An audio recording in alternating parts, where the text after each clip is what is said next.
Προσφυγικό αρχείο του Δήμου Καλαμαριάς, ένα φορέα που έχει παρουσιάσει πολύ σημαντικό έργο σε αυτό το ζήτημα και έχουμε παρουσιάσει και στην εκπομπή μας τη δραστηριότητά του.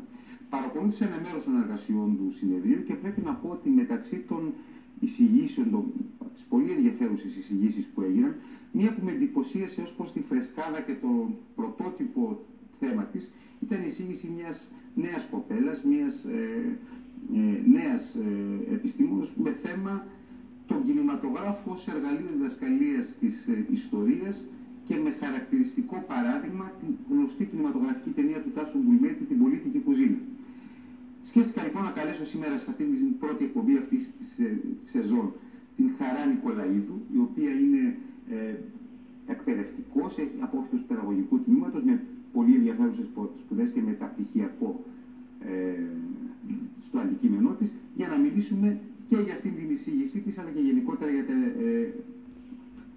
ερευνητικά της ενδιαφέροντα. Χαρά, καλώς όρισες.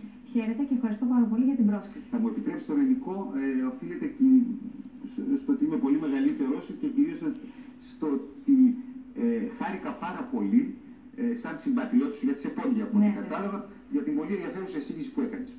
Κινηματογράφος ως εργαλείο διδασκαλίας της ιστορίας. Εσύ διδάχτηκες στο Πανεπιστήμιο την παιδαγωγική επιστήμη, είσαι παιδαγωγός. Σε τι μπορεί να σας φανεί χρήσιμος ο κινηματογράφος σε εσάς τους εκπαιδευτικούς? Το συγκεκριμένο θέμα αποτέλεσε ένα μάθημα του μεταπτυχιακού μου στο Πανεπιστήμιο Δυτικής Μακεδονίας. Και με αφορμή αυτό το μάθημα δημιούργησα αυτή την εργασία.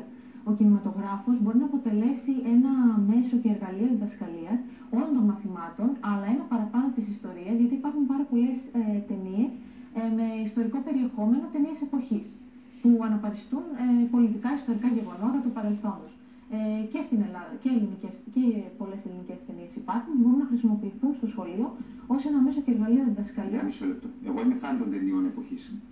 Και δεν σου κρύβω, και στο βίντεο κλαμπ που πηγαίνω καμιά φορά για να πάρω καμία ταινία, ο υπάλληλος ξέρει και μου δείχνει μόνο τις νέες κυκλοφορίες από ιστορικές ταινίες. Αλλά η απορία μου είναι με την ασέβεια που αντιμετωπίζει το Hollywood, παραδείγματος χάρη, την παγκόσμια ιστορία. Και έχουμε δει τον Ηρακλή να παίζει PlayStation, τη Ζήνα να πρωταγωνιστεί στην αρχαία ελληνική μυθολογία.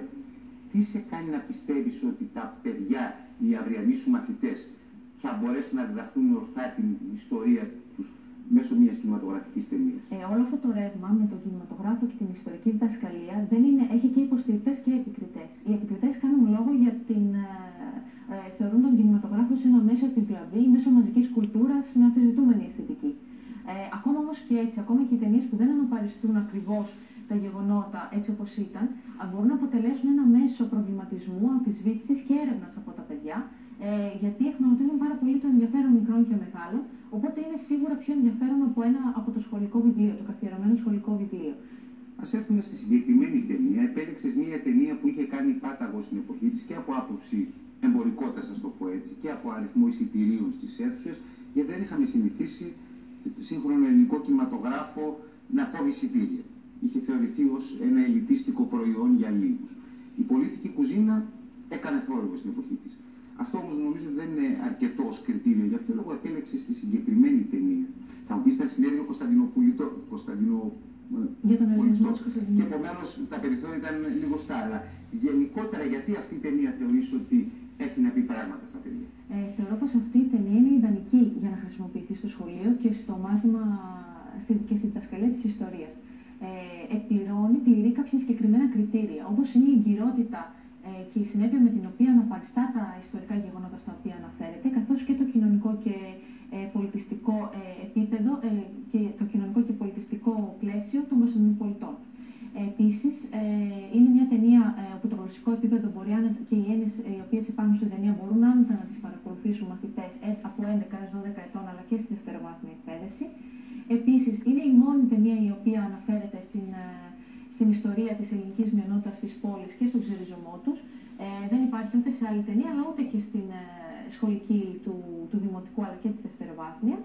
Θες να μου πεις ότι επί 6 και 6, επί 12 χρόνια οι μαθητές του ελληνικού σχολείου δεν διδάσκονται πουθενά ότι οι Έλληνες Κωνσταντινούπολης εξεδιώχθησαν με τον γνωστό τρόπο μετά το 1955 και τις διαδοχικές διώξεις που ακολούθησαν? Εγώ κυρίως μελετώ τη δημοτική εκπαίδευση και στη δημοτική εκπαίδευση μέχρι και την 6η δημοτικού, που υπάρχει χρονολογικά αυτή η περίοδος, η Ελλάδα στον 20ο αιώνα, δεν διδάσκονται, δεν γίνεται λόγος για την ελληνική μειονότητα. 1950 έως το 1974, όπου χρονολογικά συμπίπτει αλλά δεν αναφέρεται, και το κυπριακό ζήτημα, που μπορεί να θεωρηθεί κάτι παρεμφερές. Ας μην το σχολιάσω και ας μείνουμε λίγο στην ταινία. Ένα άλλο που μου έκανε εντύπωση, μου αρέσει πολύ η ατμόσφαιρα των ταινιών εποχής, ιδιαίτερα όταν κατορθώνουν να αναπαραστήσουν με πιστικότητα και με λεπτομέρειες τον τρόπο ζωής, την καθημερινότητα των ανθρώπων. Ως προς αυτό το κομμάτι, πώς την είδες στην πολιτική κουζίνα του Τάσου Μπουλμέτη? Γι' αυτό θεώρησα ότι η πολιτική κουζίνα είναι η ιδανική επιλογή για την διδασκαλία στο σχολείο, γιατί είναι μια πολύ καλοδουλευμένη ταινία. Έχει γίνει μια ολόκληρη έρευνα πίσω από την πολιτική κουζίνα. Σε αυτό το γεγονός συμβάλλει και το ότι ο σκηνοθέτης είναι Κωνσταντινουπολίτης, ο Τάσος Μπουλμέτης. Το γνώρισες? Όχι, δεν έτυχε να γνωριστούμε ποτέ. Είναι Κωνσταντινουπολίτης και προφανώς δούλεψε με ιδιαίτερο ζήλο την αναπαράσταση του πολιτιστικού και κοινωνικού πλαισίου. Από όσο γνωρίζω, έχει δουλέψει και με ερευνητές και ιστορικούς και γνωστούς Κωνσταντινουπολίτες. Μιλήσαμε για τους Κωνσταντινουπολίτες. Ξέρεις, είναι μια ειδική περίπτωση του ελληνισμού οι Κωνσταντινουπολίτες, που κουβαλούν μια αστική παράδοση αιώνων. Εσύ τους ξέρεις καλά, γιατί έχεις γράψει για τους Κωνσταντινουπολίτες και το εκπαιδευτικό του σύστημα. Αυτό το στερεότυπο, το οποίο εμέσως και οι ίδιοι τους αρέσει, και έβλεπα ότι το αναπαρήγαγαν, και ίσως δεν ξέρω αν μου άρεσε αυτό στο συνέδριο, ότι δηλαδή μορφωτικά εμείς είμαστε οι Έλληνες της Βασιλεύουσας και όχι οι πρόσφυγες Έλληνες που ήρθαν από ένα χωριό. Τους χαρακτηρίζει, έχεις γνωρίσει Κωνσταντινουπολίτες, την ξέρεις την κοινότητά τους στην Ελλάδα ή στη Θεσσαλονίκη? Για να κάνω την έρευνά μου για τη διπλωματική μου εργασία στο μεταπτυχιακό μου, ασχολήθηκα πάρα πολύ με την κοινότητα των Κωνσταντινουπολιτών. Είτε αυτή που είναι πια στην Ελλάδα, είτε αυτή που ακόμη συνεχίζει στην Τουρκία. Εν μέρει ισχύει αυτή η εντύπωση, η οποία βέβαια μπορεί να δικαιολογηθεί το ότι είναι η φυσική απόγονοι της Βυζαντινής Αυτοκρατορίας, έζησαν και εξακολουθούν να ζουν σε μια πολυπολιτισμική πόλη, μητρόπολη όλου του κόσμου, η οποία ήταν η πρωτεύουσα τριών αυτοκρατοριών για χιλιάδες χρόνια. Παρ' όλα αυτά, εγώ θα ήθελα κυρίως να υπερτονίσω πως κουβαλούν αυτή την κουλτούρα, τη συνεχίζουν και είναι μια κοινότητα με πολύ πλούσιο πολιτισμό, ιδιαίτερη αγάπη για την εκπαίδευση και τη μόρφωση και με το δικό της ιδιαίτερο πολιτισμό. Ξέρεις, έχουμε ένα κοινό. Μελετάμε και παρακολουθούμε τους Κωνσταντινουπολίτες σε δύο εντελώς διαφορετικές ιστορικές τους φάσεις. Εσύ ασχολείσαι με τους σύγχρονους Κωνσταντινουπολίτες και τα απομεινάρια της μεγάλης αυτής της κοινότητας. Έτσι. Εγώ έχω μια προσωπική αιμονή στους φαναριώτες λόγω της ποντιακής εντός εισαγωγικών καταγωγής ενός εκλεκτού τμήματός τους. Η απορία μου είναι αυτή η μεγαλοπρέπεια, η οποία δεν υπάρχει αμφιβολία ότι χαρακτήριζε την κορυφή, την ηγεσία της Ρωμιοσύνης της Κωνσταντινούπολης τον 16ο μέχρι και τον 17ο αιώνα, φαναριώτες που είχαν αυλές προσωπικές της παραδουνάδιες ηγεμονίες. Τι απομεινάρια άφησε στην ταυτότητα της εθνοτοπικής ομάδας σήμερα? Θέλω να πω, ο μέσος Κωνσταντινουπολίτης, μήπως εμείς τον αντιμετωπίζουμε, θα πω μια μεγάλη κακία, πρόσεξε, με το δέος του κληρονόμου της Βασιλεύουσας, ενώ στην πραγματικότητα ενδεχομένως να είναι ο απόγονος ενός εσωτερικού μετανάστη που ήταν αγρότης στην Καπαδοκία και τον 19ο αιώνα. Δηλαδή, μήπως δεν είναι τόσο αριστοκράτης και τόσο αυτός όσο θα ήθελε να έλεγε? Πολλοί κατάγονται και από η καταγωγή, δηλαδή πηγάζει και από την Ελλάδα, δηλαδή και από τα νησιά όπου μεταξύ στην Κωνσταντινούπολη. Σε αυτό, εγώ όμως θα ήθελα να προσθέσω πως αυτό το μεγαλείο δεν πηγάζει μόνο από τον 17ο αιώνα, όπου οι φαναριώτες όντως υπήρξαν οι μεταφραστές, οι δραγουμάνοι, είχαν φτάσει πολύ ψηλά στην Οθωμανική αυλή. Θα έλεγα και πως τον 20ο αιώνα μεγαλούργησαν και κρατούσαν ουσιαστικά το εμπόριο και την οικονομία και της Οθωμανικής Αυτοκρατορίας, αλλά και της σύγχρονης Τουρκίας μέχρι κάποια περίοδο, έως και τα μέσα του. Μπορεί ότι ελάχιστα κομμάτια του ελληνισμού έχουν τον κοσμοπολιτισμό, ας το πω έτσι, και την άβρα του πολίτη του κόσμου που έχουν οι Έλληνες Κωνσταντινουπολίτες, που πράγματι ήταν. Ίσως αυτή η οικονομική, εμπορική και πολιτισμική ανάπτυξη όθησε αυτό το πράγμα στην κουλτούρα. Αν όμως στο συνέδριο των Κωνσταντινουπολιτών έκανε αυτή την πολύ ενδιαφέρουσα εισήγηση για τον κινηματογράφο, ως ερευνήτρια της εκπαίδευσης, το πρώτο σου βιβλίο είχε αντικείμενο το εκπαιδευτικό σύστημα των Ελλήνων της Κωνσταντινούπολης και μου άρεσε πάρα πολύ. Ο χρόνος μας δυστυχώς δεν είναι τόσο όσο αρκεί για μια πλήρη ανάλυση του θέματος, αλλά πριν τα γεγονότα και την εκδίωξη, γιατί περί εκδίωξης πρόκειται, των Ελλήνων της Κωνσταντινούπολης, ποια ήταν η εκπαιδευτική πραγματικότητα των Ελλήνων στην πόλη? Τον 20ο αιώνα η εκπαίδευση των Κωνσταντινουπολιτών άλλαξε πάρα πολλές φορές. Εγώ μελέτησα κυρίως το 1963-1966, 1966. Βέβαια, για να γίνει αυτό, έκανα μια ιστορική ανασκόπηση στην εκπαίδευση από τον 20ο αιώνα. Η συνθήκη της Λοζάνης χαρακτηρίζει την ελληνική κοινότητα ως μειονότητα. Συνεπώς, με το δικαίωμα να έχει εκπαίδευση στη μητρική της γλώσσα. Τα περισσότερα εκπαιδευτήρια στην Κωνσταντινούπολη ιδρύθηκαν στα τέλη του 19ου αιώνα, δηλαδή το 1890 και μετά. Και ήταν πάρα πολλά, εκατοντάδες ελληνικά εκπαιδευτήρια στην Κωνσταντινούπολη. Η συνθήκη της Λοζάνης όμως, έπειτα με την ανταλλαγή των πληθυσμών και τα μετέπειτα πολιτικά γεγονότα με την κρίση στην Κύπρο, άλλαξαν σαφώς το σκηνικό στην εκπαίδευση και σήμερα, όπως όλοι γνωρίζουν, έχουν μείνει ανοιχτά μόνο 3 ελληνικά εκπαιδευτήρια στην Κωνσταντινούπολη. Την εποχή εκείνη, την εποχή της οποίας το εκπαιδευτικό καθεστώς μελετάς εσύ, η κατάσταση των ελληνικών σχολείων της Κωνσταντινούπολης, σε σχέση με την εικόνα που έχεις για το μέσο ελληνικό σχολείο του ελλαδικού χώρου, από τις διηγήσεις του γονέου σου, γιατί είσαι νέα και δεν τα πρόλαβες, ποια είναι? Σίγουρα πολύ καλύτερη. Ακόμη και την περίοδο του 63 έως και 66 που διώκονταν αρκετά και η εκπαίδευση προσπάθησε πολύ να αμφισβητηθεί από το τουρκικό κράτος. Έχεις εικόνα για την κατάσταση τη σημερινή των σχολείων των ελληνικών της πόλης, ασχολείσαι? Έχω μια κατάσταση και μάλιστα έχω παρευρεθεί και στην Κωνσταντινούπολη και σε συνέδρια εκπαιδευτικά, όπου μας είχε φιλοξενήσει και ο κύριος Δερμιτζόγλου στο ζωγράφιο για μια ημερίδα και έχω παρακολουθήσει και έχω δει και τον αριθμό των μαθητών και τις αίθουσες, φυσικά τα μεγαλοπρεπή κτίρια. Αλλά και στο βιβλίο μου έχω μελετήσει πολύ συγκεκριμένα τα σχολικά βιβλία, το εκπαιδευτικό προσωπικό, το διοικητικό προσωπικό, δικαιώματα, ελευθερίες, την κατάσταση που επικρατούσε, τα σχολικά μαθήματα, πόσες ώρες διδάσκονταν τα ελληνικά, πόσες τα τουρκικά. Αν εξαιρέσεις τη θλιβερή εικόνα των άδειων αιθουσών ή των τεράστιων σχολείων που πλέον έχουν μερικές δεκάδες μαθητών, ως προς το εκπαιδευτικό πρόγραμμα και την ποιότητα των παρεχομένων εκπαιδευτικών υπηρεσιών, αυτά που μαθαίνουν τα παιδιά, σήμερα τα λιγοστά ελληνόπουλα της πόλης μαθαίνουν τα ίδια ποσοτικά γράμματα με τα της Ελλάδας ή μαθαίνουν λιγότερα?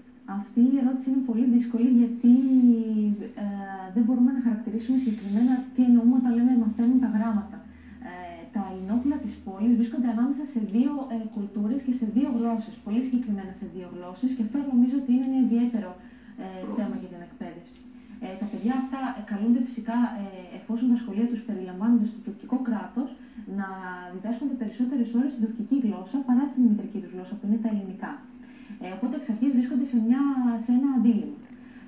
Έπειτα καλούνται να έχουν όλα τα μαθήματα με τουρκικό να γίνονται από Τούρκους δασκάλους και τα μαθήματα των ελληνικών που είναι λιγοστά από Έλληνες.